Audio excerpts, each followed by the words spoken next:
Hey, it's Jonathan Escobar, broker associate, and I'm sharing with you a previous sale. This house I sold back in 2020. I represented the sellers and we sold it for 186. And we were talking one day and they brought this property up. Now the sellers flabbergasted. How did they miss out on selling their home for nearly 4 times more than what they sold it for? And even the Zestimate says it's nearly $700,000 without any real modifications to the property itself or the neighborhood. And given it was the pandemic at the time, it made sense. There was a lot of crazy things happening in a very short amount of time. So 2 years, for some reason, doesn't seem too unreasonable during the pandemic. But I knew something was fishy.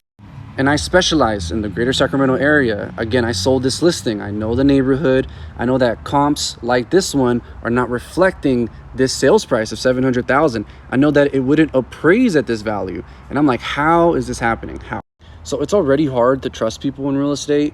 And when people give you information, you gotta verify it. So companies like Zillow are not in the business of accuracy. They are a data collection business. They're collecting your data and mine and selling it. So real estate sales are generally public record. And if you ask a real estate broker, they'll give you access to the MLS and they'll say, hey, this property has this transaction history. All right, so that's me at the bottom. In 2020, it sold for 186. Then in 2022, it sold for 300K. Again, the pandemic. And then look, in 2022, in November, sold for 280. That's nowhere near the 700K.